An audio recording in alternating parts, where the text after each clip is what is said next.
start recording now. Good evening. Welcome you to our first webinar in 2021. And for those that may not know me, I'm Tanita Christina and I'm from Austria and the current chair of As you all know, 2020 changed all our lives rapidly. So I don't think there is one person that was not somehow affected by this pandemic. So we are very happy to have you all here today for our webinar, where we will talk about the effects of COVID-19 on the mental health of young people with RMDs. And next. In case you are new to our webinar rules, please mute yourself and switch off your camera if you're not talking. So this ensures a better quality of sound and picture. And if you want to ask a question, you can use the raise hand button. I don't know what version you have. It's maybe on the top or on the bottom of the screen. So you can use this, or you can write your question in the chat, and you can also write your question to pare@eular.org. So when you're asked to talk, you can, of course, unmute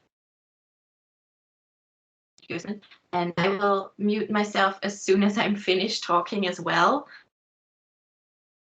Agenda is next slide, please.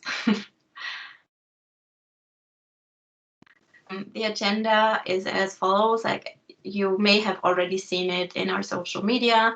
So we have 4 different talks, and well, one is like a joint talk of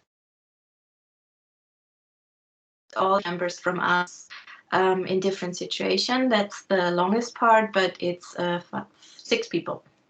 No, 5, 6. So I'm very looking forward to all the stories, and we have one story that was pre-recorded, but we will get back to that. And after each talk, we will have the possibility to ask questions. So the first one up is Ilaria Bini from Italy, and she's a working group member of Young. So thank you very much for being here, and Ilaria, the stage is yours.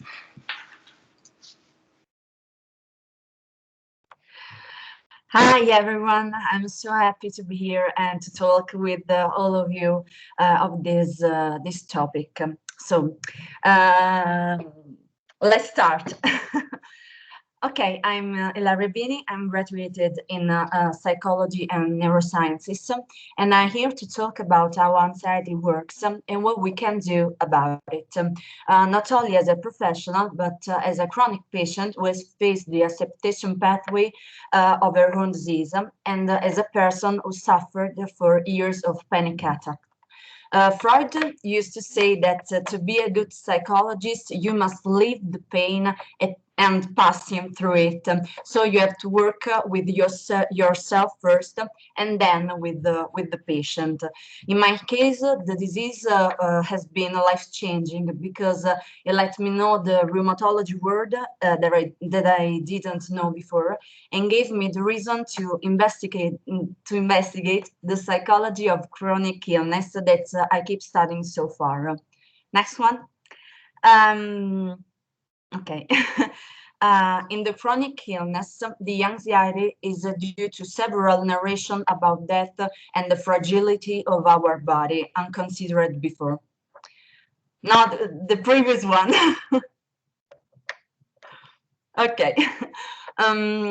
Yes, Anxiety numbed me and didn't let me think about the situation clearly, what psychologists call the here and now. When I received the diagnosis, I was studying at the university, and after a while, I began a psychotherapy that helped me to feel more centered and to take my life back. So today, I want to talk about what means to have anxiety in a psychological, professional, and therapeutic fashion, and what we can do about it. Next one. Thank you. So the anxiety comes from the reaction fight or flight, a very ancient response that our body learned to protect itself from enemies who in every moment could stick it. At an evolutionary level, we know that to survive, the species should use tools or skills that allow to protect themselves from any danger, and this reaction had that purpose. The next. Thank you. In normal condition, when the threat is defeated after we have fought it or run from it, the body should return to a pre-anxiety state. In this way, the natural balances restore themselves, and we can come back to our life happily. Nowadays, many dangers that were present in ancient times are defeated. So theoretically, we shouldn't care about them anymore. But this response is so deeply inside of us that isn't eradicable, and that's good. This activation creates a huge physical arousal, and now we see how. The next slide. Okay, the HPA axis on the hypothalamic pituitary adrenal axis is modified in the anxiety spectrum. This axis responds to stressful experiences, releasing hormones like adrenaline or cortisol in the blood flood, whose prepare us to fight or flight reaction. Okay. Bremner and Vermetten in 2001 observed that highly stressful events in the early ages of life can set the person up to a lifelong hyperactivity or of HPA axis, creating chronic anxiety. Stressful or inflammatory condition activate the immune system and the HPA axis through central and peripheral production of cytokines like IL-6. A relative adrenal hypofunction has been claimed to play a causative role in the pathogenesis of some autoimmune diseases, such as rheumatoid arthritis and polymyalgia rheumatica. This study, led by Cutolo, shows how mind and body are connected and cannot be separated in the study and treatment of the autoimmune diseases. The next one. Thank you. Biologically, we can see that the brain areas activated by the anxiety are the limbic system, such as amygdala or hippocampus, that plays a fundamental role in emotional reaction like anxiety, in motivation, learning, and memory. Furthermore, in people with anxiety, we can note lower levels in serotonin and GABA, both with an inhibitory function, and high levels in noradrenaline produced by locus coeruleus, who's is associated to the activation of sympathetic nervous system that activates the surviving reaction. Now the question is what we can do about it, and the answer will be ask for help from a certified professional. It's been noted that the most effective treatment for anxiety disorder are the cognitive behavioral ones. Although independently from the professional approach, the most important thing is understand and then accept the anxiety, because when it comes out, there is something that our body is trying to say to us. Some of the possible action, as we can see in the next one, yes, are the psychoeducational action that gives to the patient information about nature and physiology of anxiety, the symptom tracking, the body relaxation technique, and the biofeedback, with which the professional teach to the person to control his own personal physiological responses. Coming from the fear of a possible threat, next one. Okay. In the first place, you should understand deeply what the danger is and what is the emotion that comes out. When you will have understood that emotion, we can understand what will be the strategy to manage the cognitive bias and to optimize the resources that we have to face the situation. Next one. Okay, in this slide, I make an example.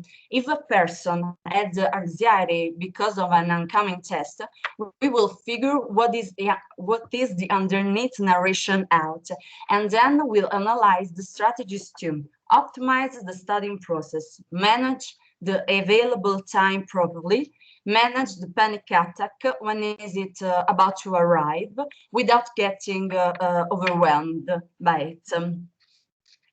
The next one. Okay. The providers of the treatment for the anxiety are mainly the psychologists who will teach you the tools to face off your adversity. If your problem is of a different kind, such as the depression or an obsessive compulsive disorder or OCD, and so on, the psychological therapy could be not enough, and the psychologist will work together with the psychiatrist, who will consider the possibility to prescribe psychopharmaceuticals to you. Next. So, don't be afraid, have trust in certified professionals, and together you will learn to manage this challenge and to live a normal life. Thank you very much to having me, and if you have questions, I'd be happy to reply.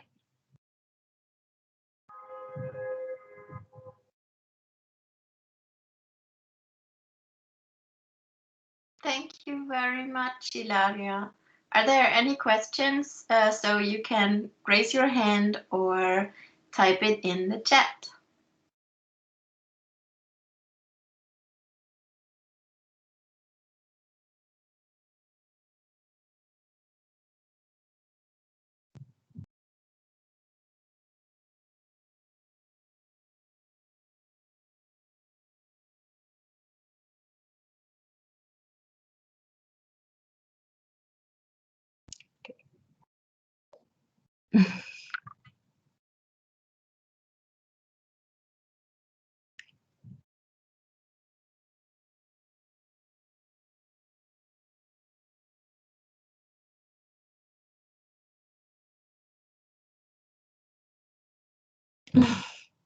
Thank you.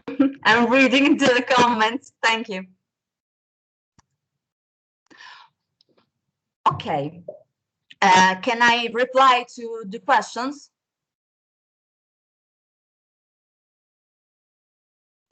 Yes, please Yes. do. Maybe if you can, or one of you, if you can read the question so that it's clear what you are replying to, because not everybody maybe sees the chat. Okay. The question was, would you recommend discussing this with your rheumatologist also, or just with a psychologist? Okay, that's a very good question. I think that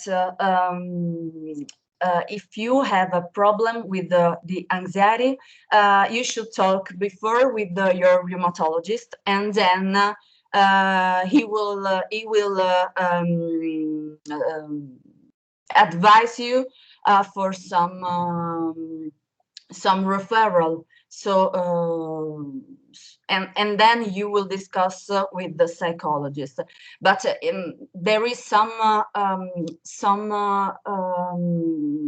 pharmacotherapy that can how can I say, for example, the cortisol could create anxiety symptoms. So you should talk first with the rheumatologist and then with the psychologist.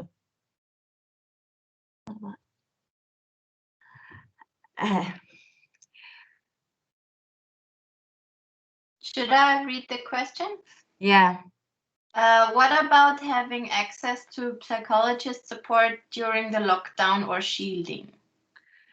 I think psychological support during the lockdown will be great, but in many cases it is not provided. But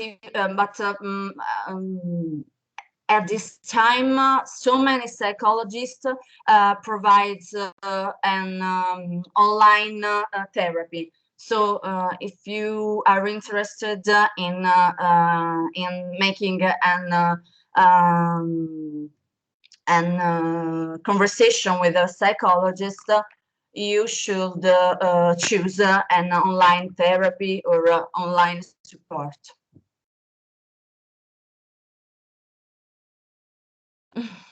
You're welcome.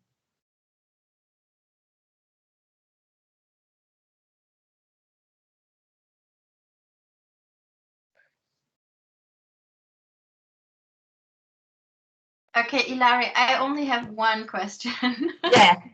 If you have a panic attack right now, what would you recommend doing? Like, you know, in a panic attack, I cannot call a doctor and wait for an appointment, but do you have like any tips to overcome it?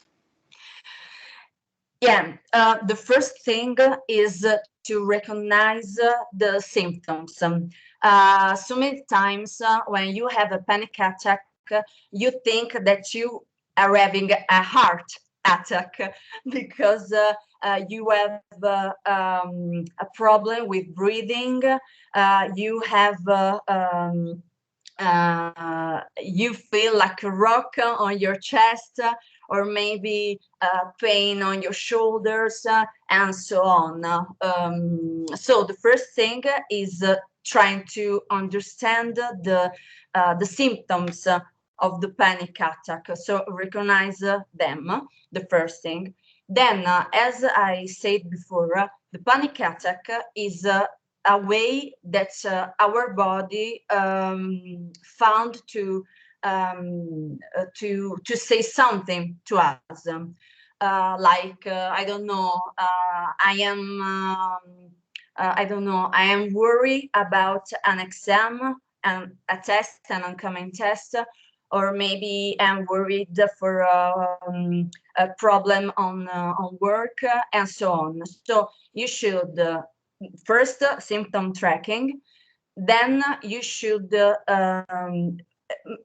make a deep breath that helps anytime, and you should understand what is the emotion underneath and what is the message that your body is trying to communicate to you, and then the anxiety should calm down most of the times.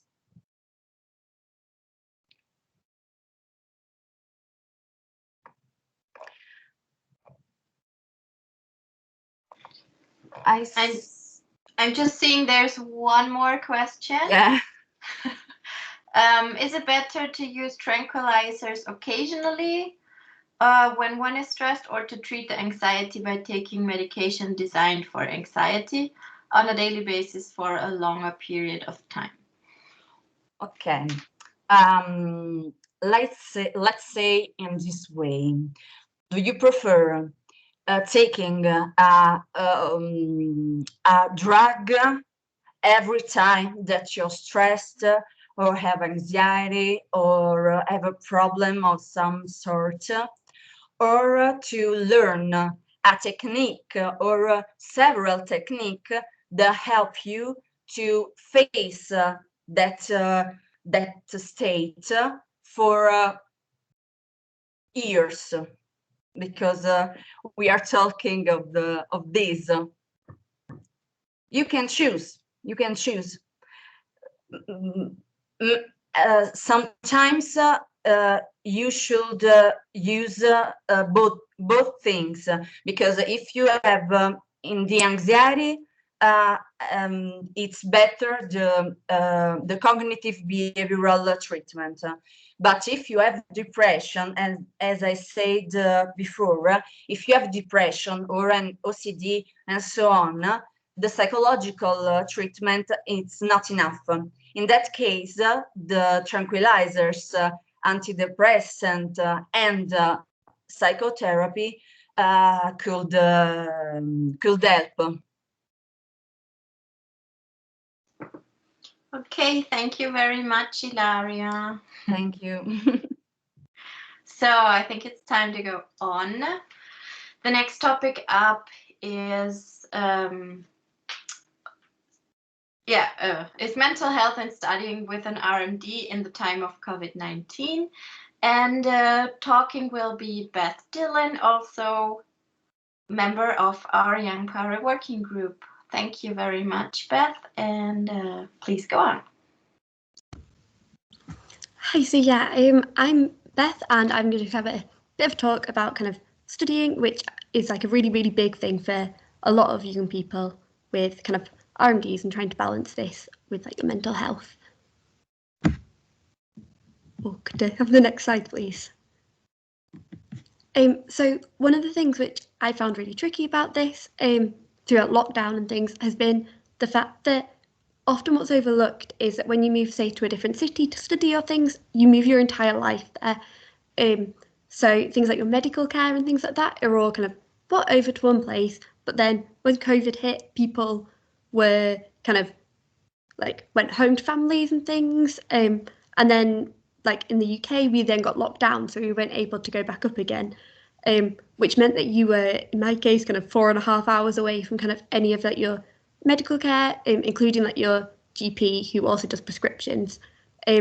So this led to me to be unable to kind of get medication or direct rheumatology input, and having to do quite a lot of things like over the phone, and trying to get like prescriptions posted and things, which was very, very challenging because in the UK you have different healthcare systems. So like in Leeds, this didn't allow for me to get the same support which I had in Glasgow, which definitely kind of impacts on like your mental health, because this is quite a stressful thing, which you're quite worried about, and this kind of then ends up like spiraling, because you then end up flaring a bit because you can't get any of the medication or things like that, which then increases these kind of negative emotions of like anxiety, stress, and worry, which is definitely something which currently feels like it's been overlooked by kind of government and like supportive agencies. Could I have the next slide, please?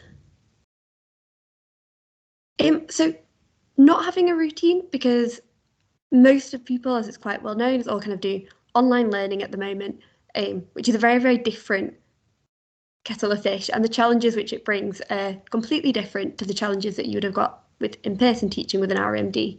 So I found that not having a routine has made it much harder for me to pace, and I do things quite differently to my flatmates, which means we're not always on the same wavelength, which can lead sometimes to feeling quite isolated and quite stressed. So this is a definite negative to online learning. However, this has been very beneficial in the fact that you're not exhausted before the day's begun. You haven't done your kind of 20-minute walk to uni or things which has left you shattered, and again, quite stressed. Kind of, I definitely know that I get very grumpy and things. So it's quite nice not being able to have that, which is definitely a like thing which I feel is quite specific to people with kind of long-term health conditions and disabilities. Next slide. Also, as like a university student, university students come from all across countries and sometimes multiple countries. For me, when I'm kind of struggling with like my JIA and things, friends and friendship support is a really important thing for me. However, this has been much harder with everyone being across countries. You can't go for your daily walk with your one person or anything. So this has been quite challenging, and it's definitely something which I've really, really missed, and not having that space to kind of talk about. Obviously, everyone's got very well equipped to Zoom and these online things, but it's just not quite the same. Next slide. Again, with kind of studying and online learning, there's a lot of computer time, which like typing can be quite hard on your hands and things like that, which wouldn't have been challenges that you'd may have had in-person teaching. But disability support often doesn't seem to have come in to this at all, so it's kind of made it quite tricky. And again, the same kind of thing of when you're sore and in pain, it definitely impacts on your mental health. And you know, the kind of friendships and things like that you're able to find. Again, kind of this picture is actually not my desk, but like because that looks a great desk. But yeah, and kind of like desks again with like kind of chairs which are quite uncomfy and quite painful. Kind of again amplifies all of these kind of things. But kind of the computer and doing everything online actually does allow for a lot more flexibility. Days when you might not have made it to uni or to your lectures, you now can do. You can do them from bed, you can do them from your house, like you don't have to leave your house at all, which is definitely something which quite a lot of people with long-term health conditions have been advocating for a long time, and it's quite nice that this has kind of finally come about.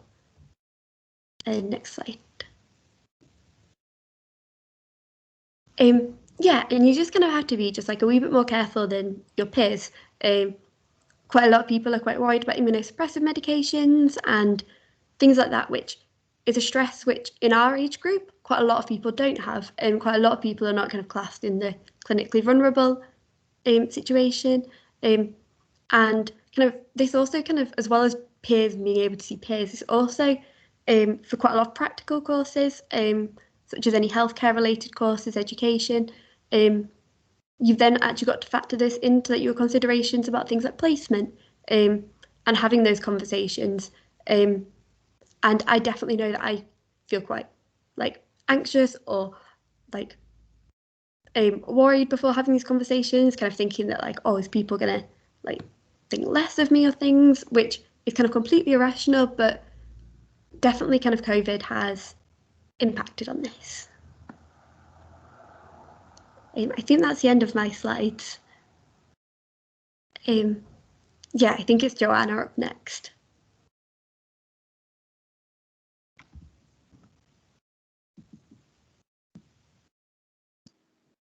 Thank you, Beth. I think we will have the questions in the end of all your talks. So next up is Joanna, a working group member as well. Hello, everyone. Can you hear me correctly? My headset is not very good. Okay. I'm Joanna. I'm from Portugal. So this is going to be a bit tricky because last February I entered a new job. In the middle of March, the lockdown began. So it was a bit stressful because I belong to the risk group. I have fibromyalgia, but I also have some other conditions. So it was difficult. So should I stay home? Should I not? Should I go to work? What conditions do they give me to go to work? And they decided that it's better for me to stay home. So I did stay home for 2 months. They pay me the full salary, which was very nice. I wasn't expecting that because we're living in a very difficult times now. So it was very nice. I worked every week. I was in a different shift. So some weeks I barely saw my boyfriend, so it was very nice to be at home with him because he started to work in our house too. He doesn't go to his job, so it's been very nice to be together. I started to paint again, so because I started to feel really bad anxiety. I think it was a mix between anxiety and fear, because we live in a zone that is very high risk. So I was constantly seeing the news and everything. I was really fearful for everything, for the state of my country and the people, and not only my country, around the world, because we don't know what's going to happen, and a lot of people are dying and a lot of people are sick. So I was having really bad anxiety. It was really difficult to control. And I started to think why this is happening, because I like to find an answer for everything, an explanation for everything, and sometimes that can help. So I so I so I see that I was going through Facebook or the news so much during the day that was bad for me. That was causing me so much anxiety. So I stopped that. Of course, now and then I have to see, because I want to see what's going on, but not on an obsessive way. And that with that, my anxiety and my fear got better, and so it was very nice. After the 2 months of painting and working with the organizations that I'm a part of, I am a president of a fibromyalgia organization. So it was very challenging for us to adapt our work to online work. So, for example, I put this picture of a page of InFocus. One thing we do with the health professionals, I interview them. Is something that is a bit challenging. I had to learn how to edit video, for example. I'm not a journalist. I have to experience this is very nice, and to talk about fibromyalgia with several health professionals in Portugal. This is also a difficult theme, so it was very nice. I also work with Portuguese League Against Rheumatism, and now the EULAR and ENFA. So 2 months, always busy. These are my cats. They all my treatment for everything. They are the cuddliest babies. They are my forever love. They are everything for me, and they were glad that we are home. So they're always cuddling. That is very good for anxiety. Maybe the best thing for anxiety. After the 2 months, I went back to work. The few first days was a bit fearful, because I don't know if you're going to have the conditions that were required. But yes, the company offered us the masks, hygiene products, everything. They shift the time schedule, so not much people were in the company. It was always rotating. Especially at lunchtime, because we all lunch at the same spot. Everything is always cleaned, so I feel very secure. One thing that happened was, after a few months, I lost the job, unfortunately, because they warned us about this, because of the pandemic. They have to let go of people, and the ones that go is the new ones, and that the contract was finishing. That was my case. So I was expecting that they send a lot of people home. They need people to work, but they can't pay them to stay home, or to. It was too much. They need to let people go. So it was, unfortunately, that. It's been very difficult to find a job now. But I will try to stay busy, working with the organizations, or taking some online courses, because education is really important to me. So I always try to make new things because I have depression also, so it's good for me to have something to do. So it's always challenging to find new things.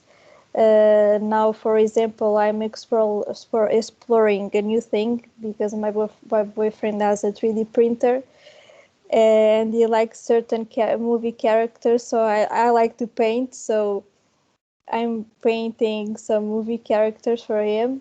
So it's been very nice. A new experience, something new to learn. So this is my experience now. It's been a rocky one. Now I have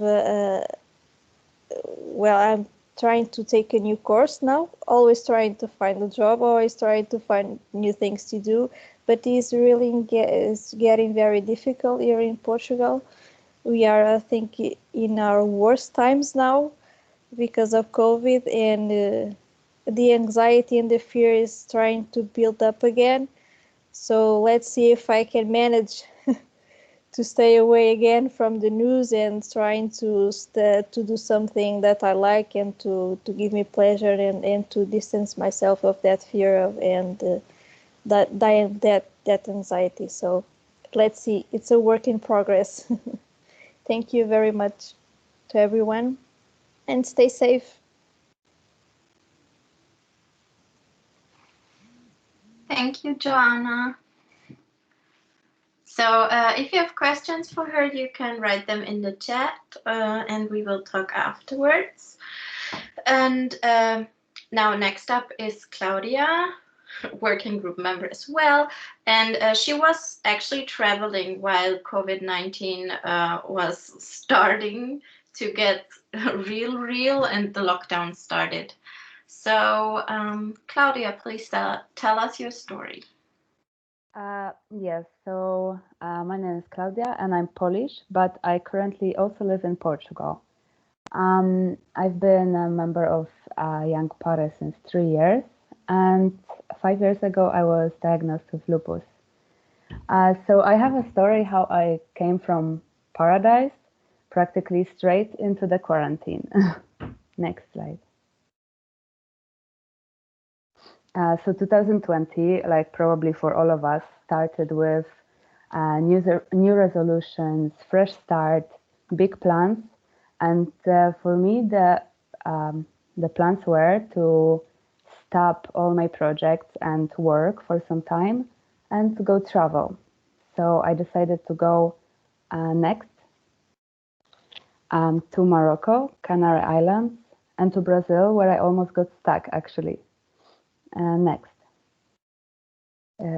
So I visited amazing places and I've seen a lot of nature and amazing cities, places which I've never seen before. Next. And also I met amazing people, and these are actually pictures of, I think, one of the last parties of 2020, which was Carnival in Rio de Janeiro. And now looking at this picture with crowd without masks, it feels really unrealistic. Next. And as Tanita mentioned, the situation in Europe was developing very quick. There was more and more cases in Europe, and there was first lockdowns imposed in Poland and Portugal. So I was standing in front of option that maybe I need to be stuck on the other side of the world. My return flight to Portugal was cancelled, and all the airports in Poland were closed as well. So the anxiety and fear was really growing in me.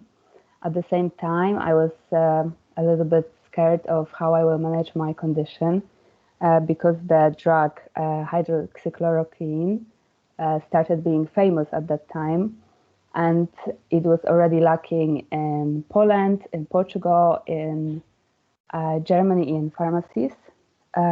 Fortunately, I managed to get a package in Brazil. And then I also had a chance to get a charter flight back to Poland to my family. Next. So I packed myself and I went to super empty airport and I managed to go back. Next. So first thing I had to experience in Poland was 2 weeks of quarantine, where police was coming to my home every day to check if I'm home. I had to install an application on my phone with GPS, so they were really tracking if everyone is actually on quarantine. And then I was facing a general lockdown. So again, the insecurities connected with future employment, they were growing as well because all the projects were stopped, all the recruitment processes were stopped as well. And I was experiencing also general anxiety about the situation with pandemic. Of course, nobody knew what's going to happen, and it was quite difficult. Next. So luckily, I was quarantined with my cat. As Joanna mentioned, it's amazing way to improve the mood, and I at least had somebody to talk to. And I started doing a lot of sports to keep my mental health more stable. I was doing yoga every day. I learned some headstands even, and then later on, I was also running, going on bicycle trips, and I also learned to surf skate. I bought a skateboard and I was doing it almost every day. Except of that, I was also drawing, reading a lot, and doing some meditation, which helped to calm down as well. I had plenty of video calls with my friends, tried to connect with people, and something which was very important for me and kept me sane was my volunteering work, which was quite a lot during this time. With Young PARE, we were working on new objectives. With Lupus Europe, we were trying to track the situation regarding the medication for lupus patients. And except of that, I had a call with one of my friends from Poland who also has lupus, and we started to talk about opening a new patient organization, which at the end of 2020 we managed to do, and we created Lupus Poland. Next. So to summarize, COVID-19 affected my life in both ways. First of all, it was very busy and productive time for me, but also it was filled with insecurities, fear, and a lot of anxiety. So I learned a lot how to manage these feelings, and sometimes it was very difficult. At the end, I also managed to go back to Portugal, which took me in total 24 hours because it was still, the airports were still closed and it was still difficult to travel. And during all this time, I was lucky enough not to get infected with COVID. And that's it. Thank you a lot.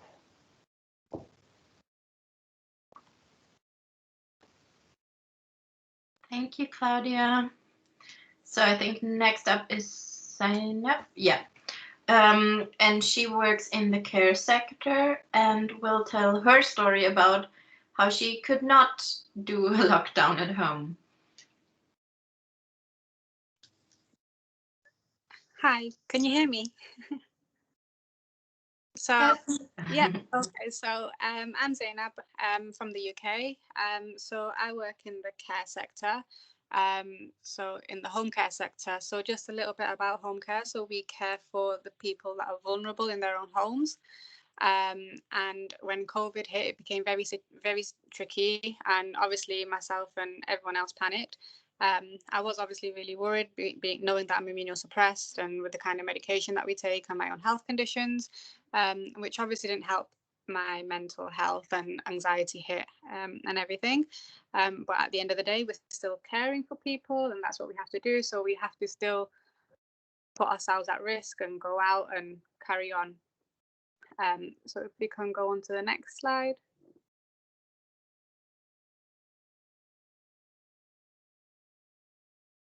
Thank you. So working as a manager at a care company during COVID, my work didn't stop. I still had to manage the company, still had to care for people, and saw with my own eyes the effects of COVID, and saw how it was affecting frontline workers. So it was really scary. I had to look after myself, manage my own fears, my own anxieties, be extra careful because I live with someone vulnerable. But then again, being a manager, you see everyone turns to you for support. So I had to manage the fears and anxieties of the frontline workers as well. So we weren't allowed to shut. So working as a manager, we do still have to go out and visit the vulnerable. Obviously, when COVID first hit, it was the elderly that were being mostly affected, but we still had to care. So I was going out, seeing them, obviously wearing all our PPE and protecting ourselves. But it was really scary. All the precautions that we had to take and everything, it really did affect my mental health. And struggling with my own mental health and my own anxieties, it's obviously really difficult to support others through their anxieties if you're not feeling 100% yourself. I mean, thankfully for me, I do live with my family, and I've had their support around me, which has been really good. But then a lot of people I know that don't live with their families, so obviously helping them through it and seeing them be isolated was really difficult. We did try to make some adaptations, so we started working with online a lot more, but that didn't mean that we didn't have to go into the office. So in the office, we're all working in the office, and there's a group of people working there, and arranging all of their social distancing and making sure that they're all keeping safe as well as keeping myself safe was really difficult to manage. Managing my own condition was really difficult. I mean, I have rheumatoid arthritis, and the effects of the rheumatoid arthritis increase massively with stress. So I could see myself getting worse in my own health, where I was struggling carrying out day-to-day tasks. My anxiety was increasing massively, and even taking all the precautions that I was still meant to shield, but I couldn't. And I didn't want to let anyone else down. So it was a really difficult and tricky time. But thankfully, things are working out now. I feel a lot better myself, and we're looking after the vulnerable adults in the best way we can. And let's just hope it continues. And yeah, it's just, yeah, that's it. Thank you.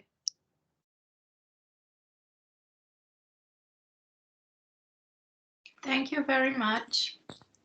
So, as always, questions are after the next one, which is Sadiana. And she also had to work during pandemic and could not really stay home, but she will tell more herself.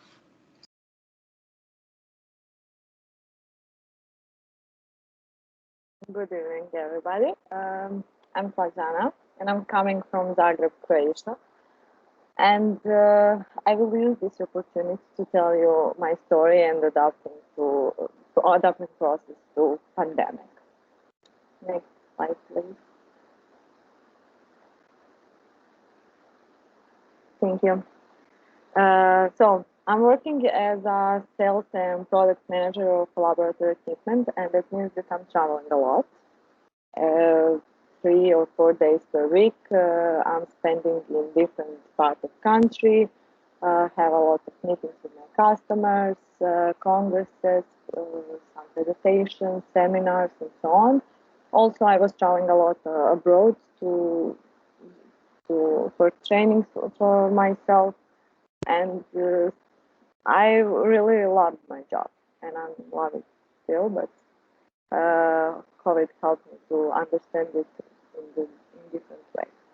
In the middle of March, I was preparing myself for EULAR Young PARE meeting that we have planning to have in Amsterdam, and I was sure there will a meeting, no matter of this virus far away in China, everybody was talking about. And 2 days before our trip, I received email that meeting is cancelled, and I was shocked because that was moment and I realized the whole world would turn off because of some virus that nobody knows, nobody understands, and so on. earlier, I was always thinking that I will enjoy my working at home because there won't be any traffic jams during the morning, stress in the work in the office, and that I will be able to organize my time the best way to enjoy and to organize everything, my private and business life at once.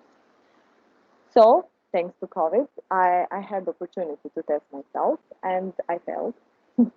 I think that's right. Because I had a lot of activities during the days from, I don't know, 7 to 5 p.m. I was occupied with seminars, online seminars with customers, meetings, planning projects, cooking lunch, doing laundry. So I do everything I could do that I'm usually doing through whole week. I was done. It was done in, I don't know, few hours. So I had the whole afternoon for myself and my family, and it was perfect few days. But then I didn't know how I can deal with that because it was strange for me. I learned to not be available all the time, and my family too. They learned that I'm usually not in there. I'm spending weekends with them, and now it was something new. And from the one side, we had whole time that we can spend together, and from the other side, we were lost in that and couldn't move anywhere. So in that confusing situation, we had strong earthquake in Zagreb, where most of people was afraid and felt anxiety because we didn't know what to do. From the one side, everybody's telling you that you need to stay at home, stay safe, but from the other side, your home is not safe because of earthquakes that we have had, I don't know, every few hours. And then I realized that I can lose my whole life and that everything that I was working on, I can lose just in a few seconds. And that was the moment that I decided to take my life in my hands and to spend the time with my family the best way we can spend it. So we were hiking all the way in Zagreb, of course, spending most of the time outside because I couldn't be close in an apartment. And it was very nice. It was quite difficult for me and different because it's something new, but I really enjoyed. Next slide, please.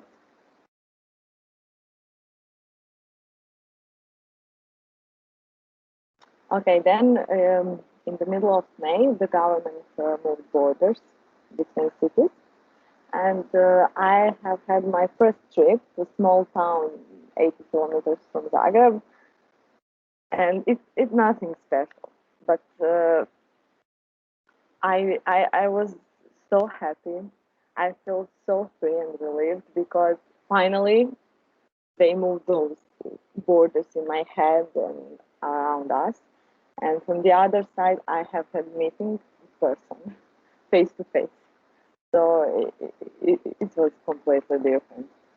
Also, we were back to office and a bit much more with the customers, more seminars face to face organized with a limited number of people, of course, but it was finally new normal, let's say like that.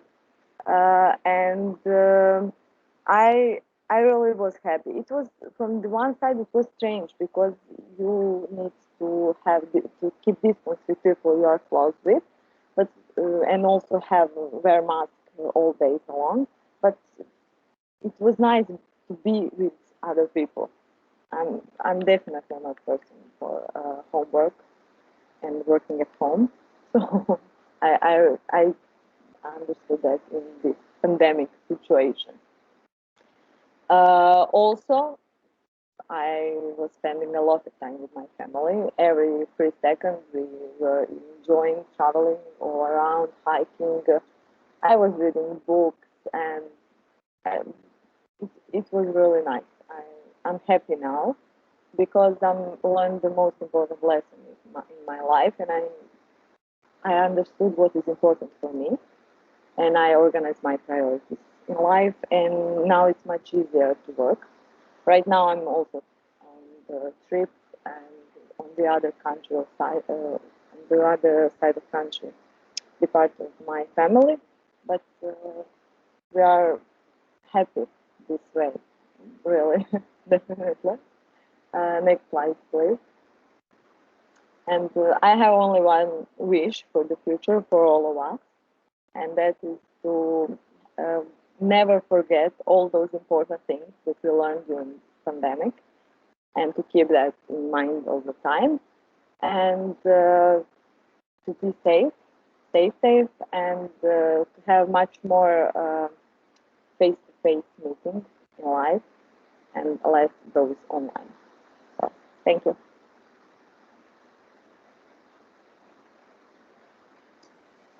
Thank you very much. So if you have any question to one of the ladies that just presented, please write it in the comments. Oh yeah, there's a question already for Beth, I see. So I will read this. Do you face stigma from fellow students as a person living with chronic disease? And does this create anxiety and stress? Beth? Yeah, I would say so. And I'd say like kind of having grown up with JIA since I was like one, I feel like definitely all the way kind of through different like years, you definitely come across like people, not just from like fellow students, but sometimes from like staff members and things. And like 9 times out of 10, everyone's really lovely about it and very accommodating, but you always do get that 1 out of 10 person and things like that, which definitely, like that is definitely where kind of like my reluctance to talk about it, or to kind of like why I get kind of anxious or worried about talking about it, people, is that kind of 1 out of 10 person who like may not respond positively and things like that. Yeah.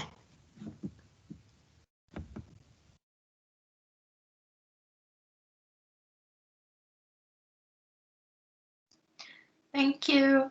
So as a reminder, we just had Beth talk about university. Joanna was talking about starting a new job and then soon after lockdown losing it. Claudia was talking about traveling. Zainab was talking about a job without possibility of home office. And last one was Sadiana with a job in a business environment. So keep the questions coming in case there are some.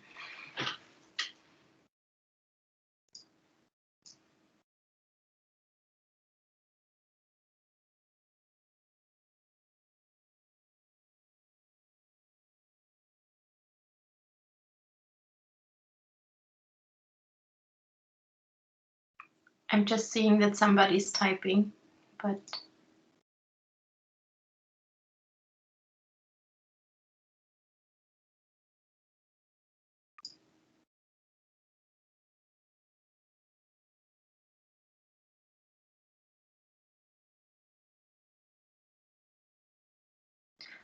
so Mara is saying that it was good to hear that we all have the same struggles.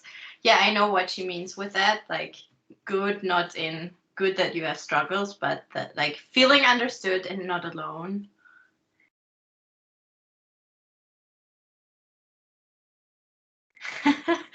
Linda says to Beth, a suggestion, make friends with your local pharmacist and they will help refill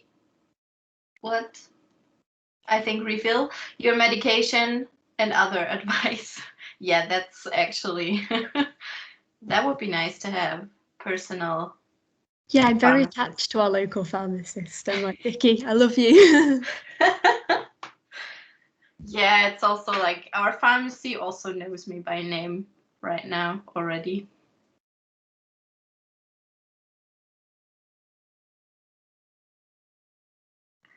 So Susie asked Joanna if her dogs, or I think you mean her cats, were a comfort to your anxiety and stress during the lockdown.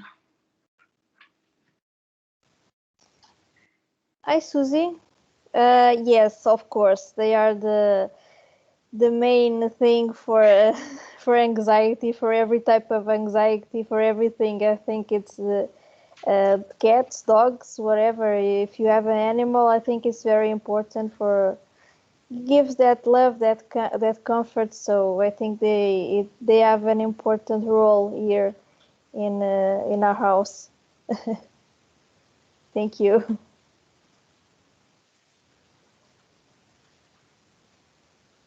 Yeah, I think we all agree that pets are just awesome for you to feel better.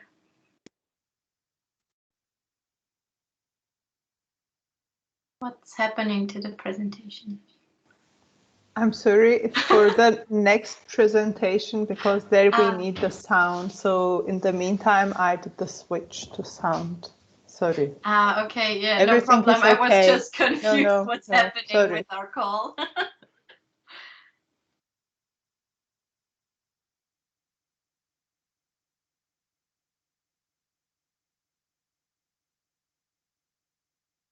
So if there are no questions left, should we start with the next one, or? I'm not sure. Maybe we will have some more questions in the end. But so we asked Wendy from the Netherlands. She was a former member of Young PARE. She sadly left when her term was over. But she was experiencing COVID-19, and she was so nice to record her presentation beforehand because she is just joining another webinar at the same time. So she, of course, cannot split into two persons. So that's why we have this pre-recorded presentation. And I think we will just watch it and yeah, let's start. Hi everyone, my name is Wendy Olster and I'm from the Netherlands. I was diagnosed with juvenile arthritis about 10 years ago and my symptoms are currently under control using a JAK inhibitor. EULAR Young PARE has given me the opportunity to tell you about my story of experiencing COVID-19, and I will do that by answering some questions. So the first one is, what were your fears when you experienced first symptoms? It all started at the end of February, which is really at the beginning of this pandemic. At that time, COVID-19 started to officially reach parts of Europe, and it was coming closer and closer, but we still did not have a confirmed case in the Netherlands.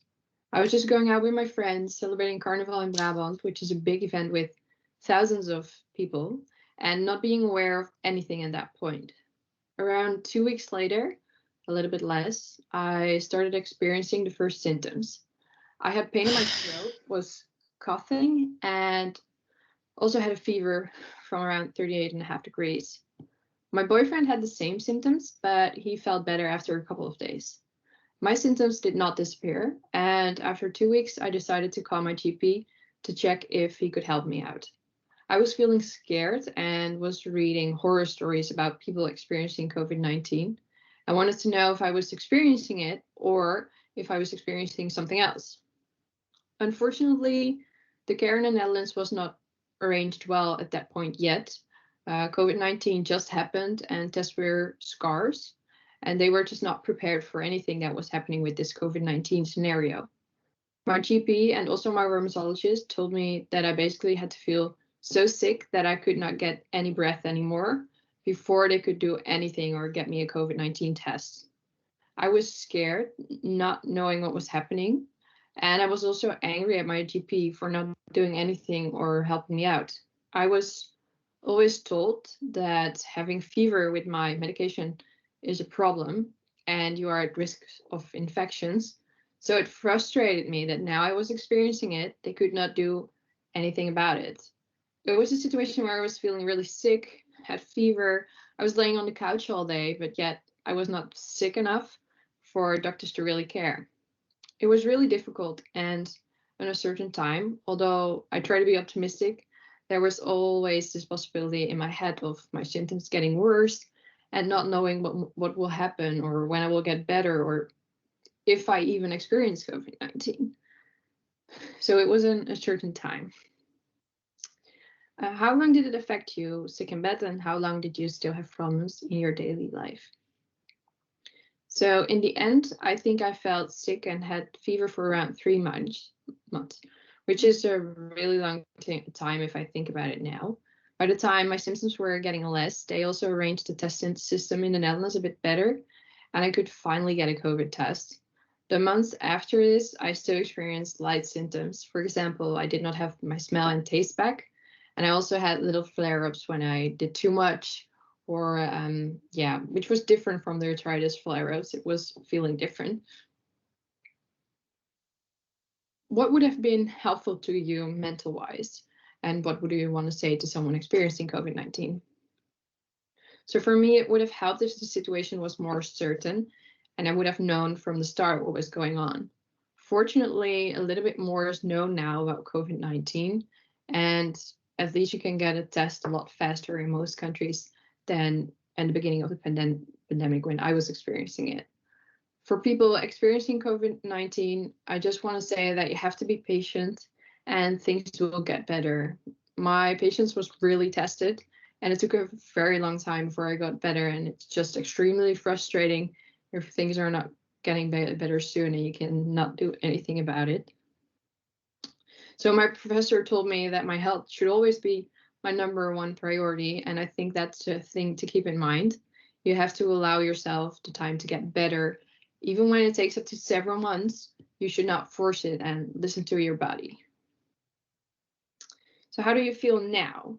So at this point, almost a year later from the first symptoms, I am now fully recovered and I do not experience any problems anymore related to COVID-19, which is a really good thing. Thanks for giving me the opportunity to share my story about experiencing COVID-19, and I hope you all stay safe.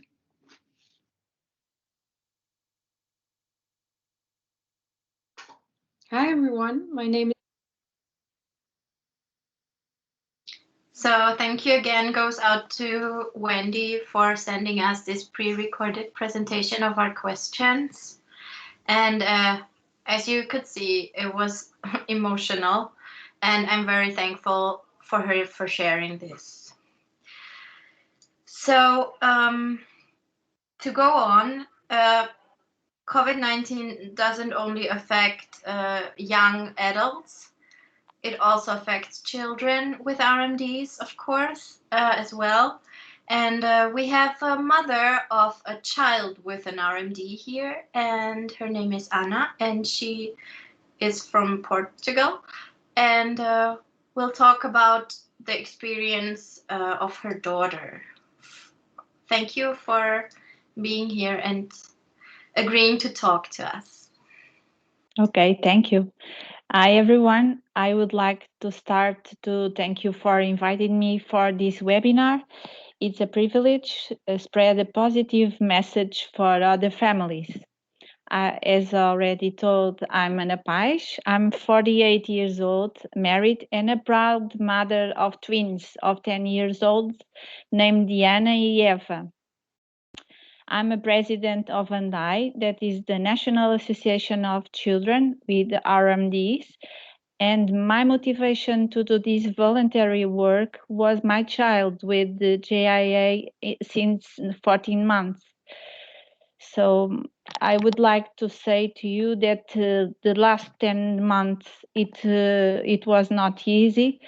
I would like to say it was easy, but it was not. So at the first lockdown in March 2020, we felt lost with fear, but I would like to talk about the good side of the pandemics and our good tips to deal with it. Oh, sorry, my is not good, my PC. As a family, we had an extra mile motivation to stay at home because one of us was possible in higher risk than the others. So we were motivated to stay together and strong, and we did it. The first 2 weeks we let them have no schedule, no responsibilities, because we want them to appreciate this freedom to stay at home with no schedule. Normally our lives has a lot of stress and responsibilities. So it was very important to make this pause in our lives. I feel I don't have many different tips from these kids on a pandemic situation. Everyone needs to be aware of mental health of their children, but of course we must pay attention to some details. Okay. First one, I think we must prepare our home for being there for 24 hours a day. It's important to adapt our house in order to improve environment, facilitate activities, and reduce limitations. As an example, we already replaced door handles and remove carpets to make the difference and reduce the risks to our kids. With the lockdown, we must reinvent the place where we start to live, as I said, for 24 hours a day. We eat, we sleep, we stay, we do everything else at the same place. So I think we must create a space for work, for have fun, for listen to music and some creativity, because kids need magic. Okay. Keep healthy lifestyle. The practice of physical activity increases strength and endurance and promote muscle and prepare the muscle to support kid joints. So, for example, we bought a trampoline to our girls exercise and have fun during the lockdowns. I propose to organize your family day. Many people stay at home to do the work. So as our kids start online classes too, so I think you must know your kids that you are on the work schedule using company cards. So I do use this when I'm having my work. I think it's easier. Prepare the family meals previously, so everyone have time to have a peaceful meal, and give them responsibilities. Do so for doing some cleanings or cook simple meals like cookies or our breakfast.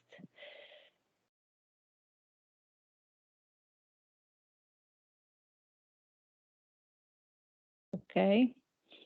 I think we always must explain and talk about the pandemic situation. Kids always need the truth and adapt it to their age, of course, so they can keep their confidence. It is in these last 10 months, we decided only to listen the news on one time of a day. We try to talk about their felt about being far away from their friends and the grandparents, and we give them space to clarify any doubts instead of they think bad thoughts. No?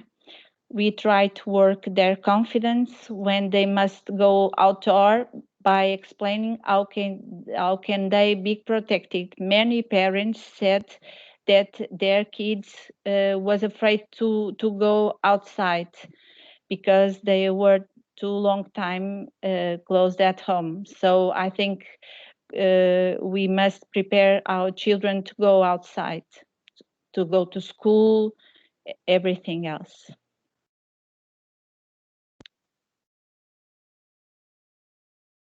The last part.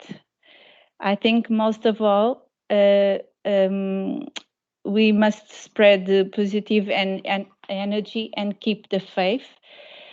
As an example, during 2020 Easter, we text a message of love to our family and friends with the music Over the Rainbow, and we would like to dedicate to you too.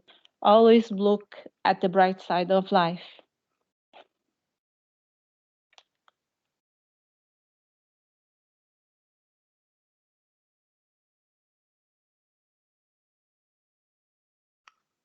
Don't have sound?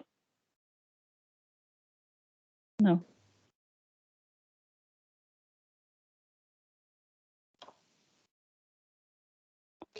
Can you hear it now?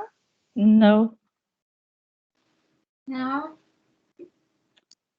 There's a button to play the sound. I will try to Sorry. share it again.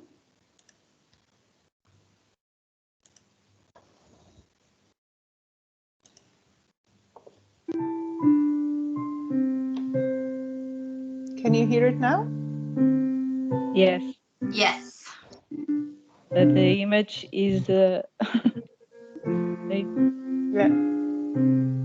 Sorry.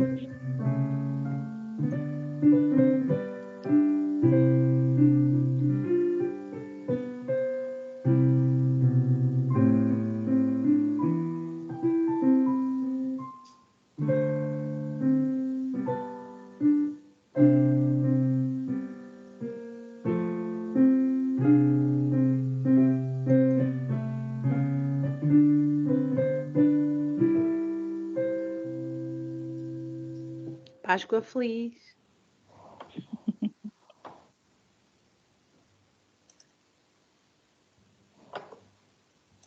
Thank you very much. Thank you, Anna. It was very precious. So sweet. Thank you. Are there questions for Anna? Yes, somebody is writing in the chat. Sadiana also says they are amazing, and Claudia, and Elsa sends a heart. So thank you. Thank you. Tell them they are awesome. Thank you. One of them, Eva, helped me do this presentation because she loves to do this kind of work, and she helped me. Oh. Yes. I just wanted to mention, if you have any question that you would like to ask Wendy, please write it down, and we will email the questions to Wendy, and then we will share it with you back. So this is possible.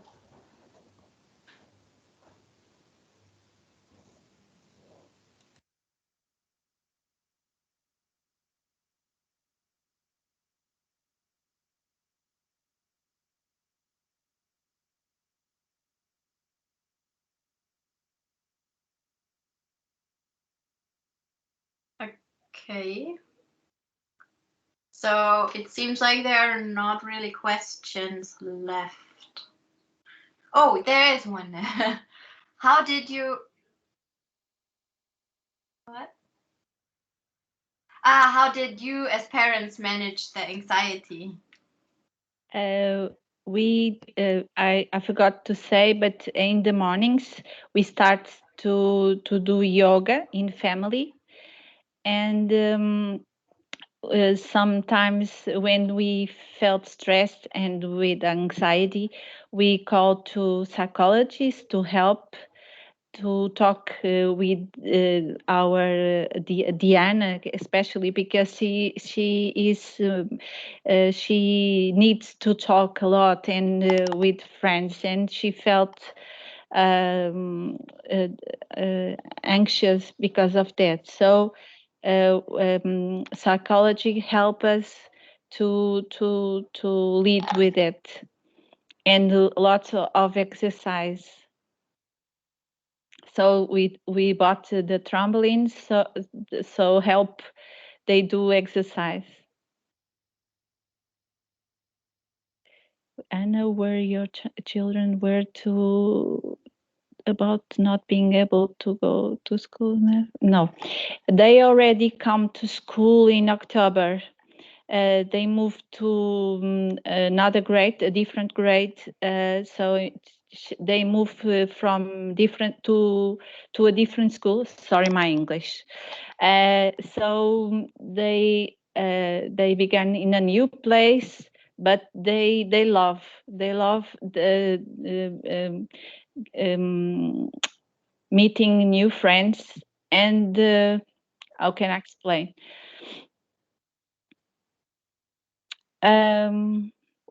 Anything positive from? Yeah, is there? Oh, sorry. I just wanted to read the question.